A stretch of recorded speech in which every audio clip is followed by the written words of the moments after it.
बाबूजी, ये लीजिए 200 रुपए। हरी सब्जियां ले आइएगा याद से, कुछ छूट ना जाए। और हाँ, हरी मिर्च और धनिया जरूर लाइएगा। इनके ऑफिस के कुछ मित्र आएंगे तो पकौड़े और चटनी बनानी है। याद रहेगा या फिर कागज में लिख कर दूं? ऐसा ना हो कि आप भूल जाएं और मुझे 4 बातें सुनने को मिले। पुष्पा अपने ससुर निरंजन बाबू से कह रही थी।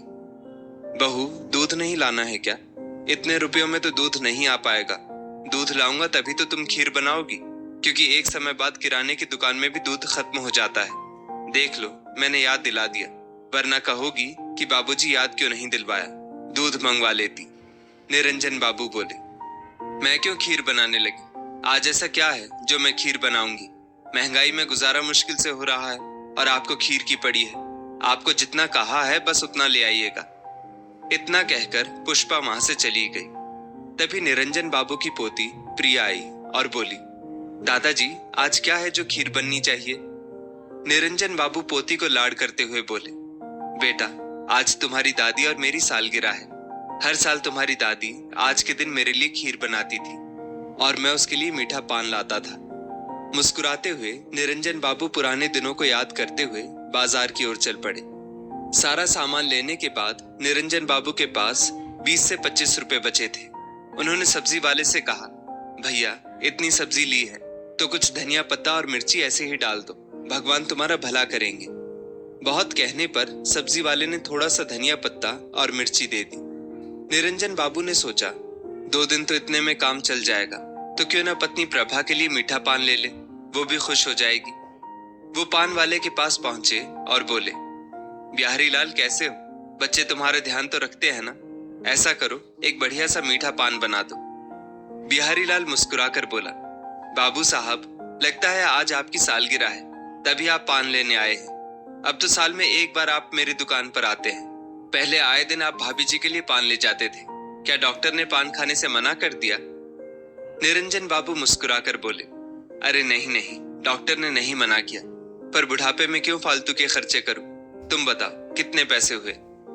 बिहारी लाल बोला, दूसरों के लिए 50 रुपए, आपके लिए बस 35 रुपए। महंगाई बहुत बढ़ गई है, गुलकंद के दाम कितने बढ़ गए हैं। निरंजन बाबू ने संकोच भरी नजरों से उसकी ओर देखा और अपने कुर्ते की जेब से 25 रुपए निकाले और बोले, अब क्या बताऊं तुम्हें, बहू ने इतने पैसे दिए थे, पर जब मैं सब्जी लेने गया तो अपनी पसंद की सारी सब्जी उठा लाया, तो सारे पैसे वहीं खत्म हो गए। अभी के लिए ये लो, अगली बार जब मिलूंगा तो 10 रुपए दे दूंगा। बाबूजी, क्यों शर्मिंदा करते हैं? आप सबके प्रताप से ही आज तक यहाँ टिका हूँ। कितने एहसान है आपके मुझ पर, मैं भूला नहीं हूँ। जब किसी ने मदद नहीं की थी तो आपने मुझे 5000 रुपए दिए थे, उससे मैंने ये दुकान भी खोली और अपने बच्चे को स्कूल भी भेज पाया था। मुझे याद है, आपने कभी पैसे के लिए दबाव नहीं बनाया। जब मुझसे हो पाता था मैं दे जाता था। आप ये पैसे भी रखिए, मेरी तरफ से भाभी को पान खिला दीजिएगा। बिहारी लाल बोला। निरंजन बाबू ने मुस्कुराकर 25 रुपए उसके हाथ में दिए और घर को आ गए। जाते हुए निरंजन बाबू को देखकर बिहारी लाल बगल में खड़े आदमी से बोला, लोग कहते हैं अच्छे कर्म करो तो अच्छा फल मिलता है। बेचारे बाबू साहब कभी किसी को दुख नहीं पहुंचाते थे, पूरा जीवन बेटे और पत्नी की खुशी के लिए जीते रहे, पर आज जब बेटे का फर्ज निभाने का समय आया तो उनकी ये हालत हो गई है कि जेब में 35 रुपए तक नहीं है। फिर भी देखो, बेटे बहू की दूसरों के सामने शिकायत नहीं करते हैं। ये होता है एक आदर्शवादी आदमी।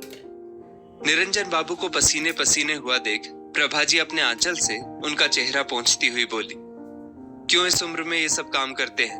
पूरी जिंदगी कभी सब्जी भाजी खरीदने नहीं गए, अब बुढ़ापे में ये सब करना शोभा देता है? निरंजन बाबू बोले, भाग्यवान, पहले नौकरी करता था तो खाना हजम हो जाता था, अब अगर चलूंगा फिरूंगा नहीं तो गैस बन जाएगी, फिर मेरे पेट में दर्द होगा और मैं तुम्हें ही परेशान करूंगा। तो क्या तुम उसके लिए तैयार हो? जी, पहले की बात अलग थी कि मैं आपको आए दिन दूध मेवा क्या कुछ नहीं खिलाती थी। अब तो गिनकर रोटी मिलती है, खाते ही कितना हो जो पचाने के लिए इतना पसीना बहाते हो। प्रभा जी बोली। निरंजन बाबू बोले, तुम वो सब छोड़ो, देखो मैं तुम्हारे लिए क्या लाया हूँ। मेरे सुख दुख की साथी, तुम्हें हमारी शादी की सालगिरह बहुत बहुत मुबारक हो। ये कहकर उन्होंने मीठा पान प्रभा जी की तरफ बढ़ाया। प्रभा जी मुस्कुराकर बोली, हर कोई भूल जाता है पर आप नहीं भूलते। इस मीठे पान की तरह सब कड़वी यादों को भुलाकर आप मेरी जिंदगी में मीठा पान घोल देते हैं। ईश्वर आपके सभी कष्ट मुझे दे दे और मेरे सुख आपको दे दे। प्रभा, ऐसा मत कहो। यही प्रार्थना ईश्वर से मैं तुम्हारे लिए करता हूँ। मैं तो तुम्हें जीवन की सांझ में बहुत सुख देना चाहता था, पर क्या करूं, असहाय हो गया हूं। जिनके लिए कभी अपनी जेब नहीं देखता था, आज थोड़े से सुख के लिए उनके सामने हाथ फैलाने पड़ते हैं। खैर छोड़ो इन बातों को, तुम अपना मुंह मीठा करो।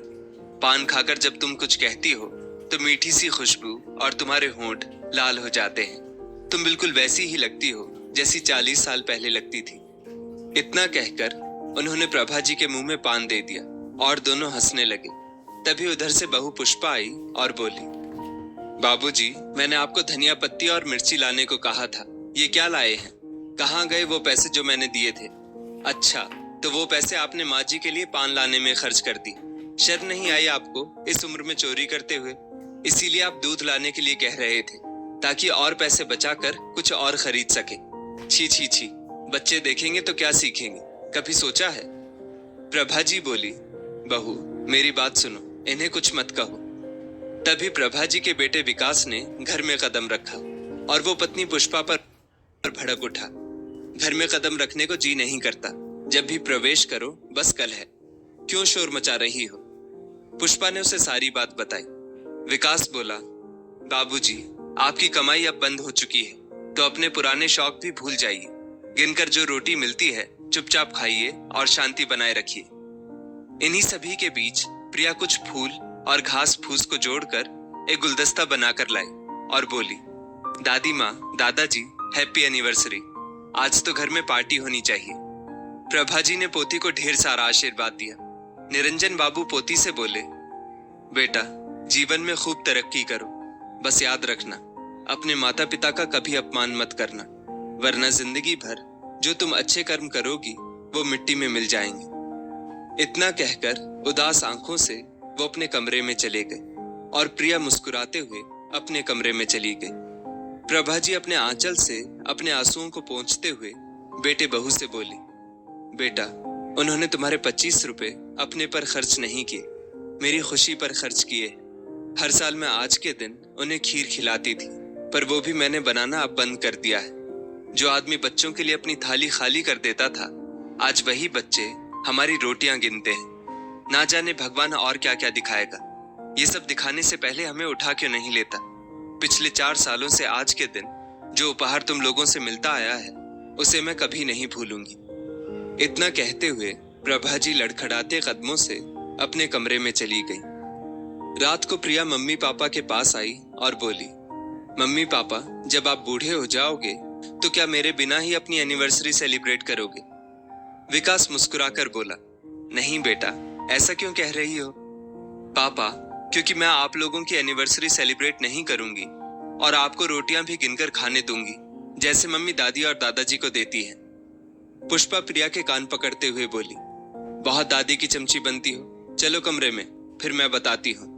आज से तुम्हारा आइसक्रीम, चॉकलेट सब खाना बंद। दोबारा अगर इस तरह से बात की तो कमरे में बंद कर दूंगी। वापस आकर पुष्पा विकास से बोली, सुन रहे हो अपनी लाडली की बातें? ये सब तुम्हारे माँ बाप का सिखाया हुआ है। रात को खाना खाने के समय विकास की थाली में 2-3 सब्जी, दाल, सलाद सब था। वहीं निरंजन बाबू की थाली में 1 सब्जी और थोड़ी सी दाल। बेचारे दोनों दंपत्ति चुपचाप रूखी सूखी खा लेते हैं। सबके खाने के बाद निरंजन बाबू अपने बेटे से बोले, विकास, जो मैंने तुम्हें अपनी पासबुक दी थी और बैंक के कागजात हैं, वो मुझे दे देना। विकास ने आश्चर्य से उनकी ओर देखा तो वो बोले, बेटा, अब मैं इतना भी असहाय नहीं हूं कि अपने कागजों के काम नहीं कर सकता। तुम पर बहुत सारी जिम्मेदारियां हैं, घर, पत्नी और बच्चे, क्या क्या संभालोगे? मेरे कागज मुझे दे देना। विकास हक्का बक्का चुपचाप अलमारी से पासबुक और बाकी कागज निकाल कर लाया और निरंजन बाबू के हाथ में देकर बोला, ये आप सही नहीं कर रहे हैं, मैं तो सब संभाल ही रहा था। निरंजन बाबू बोले, हाँ, पिछले 4 सालों से तुम कैसे संभाल रहे हो ये मैं देख रहा हूं और महसूस भी कर रहा हूं। इतना कहकर वो अपने कमरे में चले गए। अगले दिन निरंजन बाबू नहा धोकर एक थैली में अपने कुछ कागज लेकर घर से निकल रहे थे। विकास बोला, बाबूजी, कहाँ जा रहे हैं? बैंक जा रहा हूं, कुछ पैसों की जरूरत है, निरंजन बाबू बोले। विकास बोला, आपको हो क्या गया है? कल आपने पासबुक और घर के कागज ले लिए, आज अचानक से आपको पैसों की क्या जरूरत हो गई? बुढ़ापे में कहीं कोई नए शौक तो नहीं पाल लिए? इतनी ही जरूरत थी तो मुझसे मांग लेते। निरंजन बाबू बोले, बेटा, मैं कोई भिखारी नहीं हूं जो तुमसे पैसे मांगता रहूंगा। याद है तुम्हें, नौकरी से पहले, तुम्हारे मांगने से पहले मैं तुम्हारे हाथों में पैसे रख देता था। तुम्हें खाने की इच्छा ज्यादा होती तो तुम्हारी माँ अपनी थाली से रोटी तुम्हारी थाली में दे देती थी, और आज तुम मुझे मांगने के लिए कह रहे हो। मुझे पेंशन भले ही ना मिलती हो, पर रिटायरमेंट के बाद जो भी पैसे मुझे मिले हैं वो मेरे हैं। शाम को जब दफ्तर से लौटकर आओगे तो मुझे तुमसे जरूरी बात करनी है, भूल मत जाना। इतना कहकर निरंजन बाबू बड़े आत्मविश्वास के साथ घर से बाहर निकल गए। निरंजन बाबू शाम तक घर नहीं आए तो प्रभा जी को उनकी चिंता हो रही थी। करीब 4:30 बजे निरंजन बाबू घर आए। वो प्रभा जी को 2 सूती साड़ियां और दूध की थैली देते हुए बोले, प्रभा, कल तो तुम्हें कुछ दे नहीं पाया, ये लो, तुम्हारी सभी साड़ियां बहुत पुरानी हो गई थी, और ये लो दूध, मेरे लिए खीर बनाओ जो तुमने कल नहीं बनाई थी। अब तुम्हें किसी की 4 बातें सुनने की कोई जरूरत नहीं है। प्रभा जी बोली, बच्चों से गलती हो जाती है, उन्हें माफ कर दीजिए, क्यों बात को बढ़ा रहे हैं? निरंजन बाबू बोले, नहीं, बात तो अब हद से ज्यादा बढ़ चुकी है, अब तो मुझे उसका निदान मिल गया है। प्रभा जी ने हैरानी से उनकी ओर देखा और बोली, आप क्या करने वाले हैं? निरंजन बाबू मुस्कुराकर बोले, इंतजार करो, शाम को जब तुम्हारा बेटा लौट कर आएगा तब बताऊंगा। अभी तो तुम मेरे लिए वही खास खीर बनाओ जो तुम हर साल सालगिरह पर बनाया करती थी। शाम को जैसे ही विकास दफ्तर से लौटकर आया, सामने सोफे पर पैर चढ़ाए निरंजन बाबू अपने पुराने अंदाज में बैठे थे। बाबूजी, अभी कोई ना कोई घर में आता रहता है, आप यहाँ क्या कर रहे हैं? अपने कमरे में जाकर बैठिए, विकास बोला। ये घर मेरा, सोफा मेरा, क्या तुम मुझे बताओगे कि मुझे कितना खाना चाहिए और कहाँ बैठना चाहिए? निरंजन बाबू बोले। तभी पुष्पा कमरे से बाहर आई और बोली, क्या बात है बाबूजी, 2 दिन से आपके रंग ढंग बदले हुए हैं, कुछ तो अपनी उम्र का लिहाज कीजिए, बच्चे देखेंगे तो क्या सीखेंगे? निरंजन बाबू हंसकर बोले, आज तक अपने बेटे के सामने एक आज्ञाकारी बेटा और संस्कारी पति और पिता बनकर रहा। जब मेरी औलाद ऐसी बनी तो तुम लोगों की औलाद कैसी बनेगी, इसकी तो मैं कोई गारंटी नहीं ले सकता। प्रभा जी ने निरंजन बाबू को रोकने की बहुत कोशिश की, परंतु आज निरंजन बाबू रुकने वाले नहीं थे। उन्होंने कहा, मैंने बहुत कोशिश की थी बेटे और पिता के बीच एक अच्छे रिश्ते को बनाने की, पर जिसके लिए आज तक अपनी इच्छाओं को मारता आया वो आज हमारी रोटियां गिनता है। जिस माँ का आंचल बेटे के पसीने को पोंछते भीगता था, आज उस माँ का आंचल आंसुओं से भीगता है और बेटे को एहसास तक नहीं होता। बहुत बन लिया अच्छा पिता, अब अच्छे पति होने की इच्छा रखता हूँ। विकास बोला, घुमाकर क्यों बातें कर रहे हैं, साफ साफ कहिए क्या कहना चाहते हैं? निरंजन बाबू बोले, अगर सीधे सीधे सुनना चाहते हो तो सुनो, ये घर मेरा है, ऊपर के दोनों कमरों का इस्तेमाल तुम कर सकते हो, जिसके लिए तुम्हें या तो मुझे महीने के 20,000 रुपए देने होंगे या फिर घर खर्च और रसोई का काम तुम्हारी पत्नी देखेगी। तुम्हारी माँ घर का कोई काम नहीं करेगी। अगर तुम्हें मंजूर है तो तुम यहाँ रह सकते हो, वरना दरवाजा तुम्हारे सामने है। सब हैरानी से निरंजन बाबू को देख रहे थे। निरंजन बाबू प्रभा जी से बोले, अरे प्रभा, खीर बनाई कि नहीं? आज का दिन मैं जीवन भर नहीं भूलना चाहता हूँ, तो ऐसी खीर बनाओ कि स्वाद आ जाए, क्योंकि सीखने की कोई उम्र नहीं होती। ये सबक मुझे जीवन के तीसरे पहर में सीखना और सिखाना पड़ेगा, ये मैंने सोचा ही नहीं था। प्रभा जी ने चुपचाप खीर की कटोरी उनके आगे कर दी। निरंजन बाबू 1 चम्मच खीर मुंह में लेकर बोले, स्वाद आ गया, अपनी मेहनत की खाऊंगा, किसी को अब अपनी रोटियां गिनने नहीं दूंगा। विकास और पुष्पा चुपचाप अपने कमरे में चले गए। पुष्पा बोली, मुझे नहीं रहना इस घर में, चलो कहीं और किराए पर रह लेंगे। विकास बोला, बाहर कितनी महंगाई है तुम्हें पता है, घर का किराया ही 25 से 30,000 रुपए है, ऊपर से राशन पानी कैसे करेंगे? घर में कम से कम चावल और आटा गांव से आता है और किराया भी नहीं देना पड़ेगा। जो बाबूजी ने कहा है अब वैसा ही होगा। अगर तुमने पहले सब संभाल लिया होता तो आज ये दिन नहीं देखना पड़ता। अब ठाट से निरंजन बाबू खाते और पोती को खिलाते और हमेशा प्रभा जी से कहते, जितना तुम्हें करना था तुमने कर लिया, अब अपने लिए जीना सीखो, ना जाने कब बुलावा आ जाए, तो क्या फटे हाल और भूखी जाओगी। प्रभा जी भी सोचने लगी कि सच्ची तो कह रहे हैं निरंजन बाबू, कितना कुछ बेटे के लिए किया, पर उसने बदले में क्या किया। निरंजन बाबू ने अपनी आधी संपत्ति वृद्धाश्रम के नाम कर दी और आधी संपत्ति अपनी पोती के नाम कर दी, ताकि भविष्य में उसे पढ़ाई लिखाई में कोई परेशानी ना हो। बेटे बहू को अपनी गलती का एहसास तो हुआ, पर निरंजन बाबू को जो करना था वो कर चुके थे, तो अब उन्हें कोई चिंता नहीं थी।